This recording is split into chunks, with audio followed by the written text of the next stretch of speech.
Hello students, welcome to my YouTube channel ahead with science. आज हम जिस cell organelle के बारे में समझने जा रहे हैं उसका नाम है प्लास्टिड। क्या नाम है? प्लास्टिड।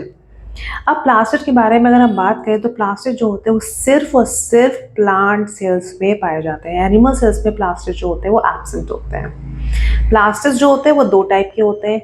एक का नाम होता है क्रोमोप्लास्ट और दूसरे का नाम होता है ल्यूकोप्लास्ट। क्रोमोप्लास्ट जो होते हैं वो कलर्ड प्लास्टिड्स होते हैं और ल्यूकोप्लास्ट जो होते हैं वो वाइट होते हैं या फिर कलरलेस प्लास्टिड्स होते हैं। क्रोमोप्लास्ट में हम डिस्कस कर सकते हैं क्लोरोप्लास्ट के बारे में। क्लोरोप्लास्ट जो होते हैं वो ग्रीन पिगमेंट होते हैं और वो प्लांट्स में पाए जाते हैं and they are very important for photosynthesis.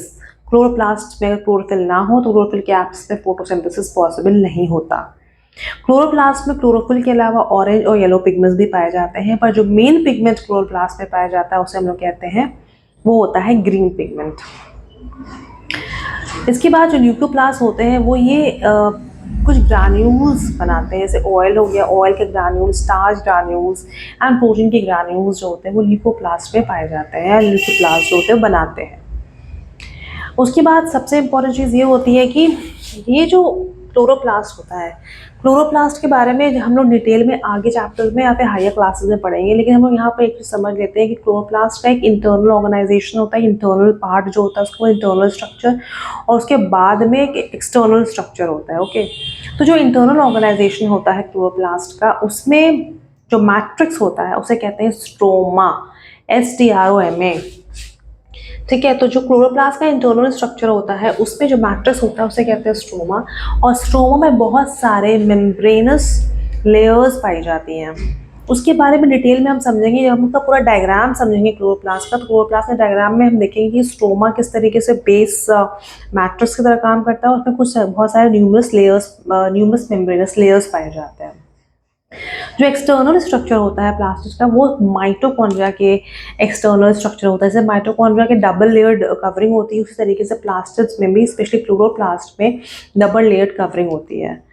उस डबल लेयर्ड कवरिंग जो आउटर हो गया, इनर मैट्रिक्स जो हो गया स्ट्रोमा हो गया, स्ट्रोमा में बहुत सारे न्यूमरस लेयर्स पाई जाती हैं बहुत सारी। ओके, इसके अलावा एक और चीज़ होती है कि ये जो हमारा जो ये प्लास्टिड होता है इसका अपना DNA होता है और अपने राइबोसोम्स होते हैं। जैसे माइटोकॉन्ड्रिया में अपना ही DNA और अपना राइबोसोम्स होता है, उसी तरीके से प्लास्टिड में भी अपना DNA और अपने राइबोसोम्स पाए जाते हैं। तो प्लास्टिड में हमने क्या समझा? प्लास्टिड जो होता है सिर्फ प्लांट सेल में पाया जाता है। टाइप्स में देखा जाए तो क्रोमोप्लास्ट होता है और ल्यूकोप्लास्ट होता है।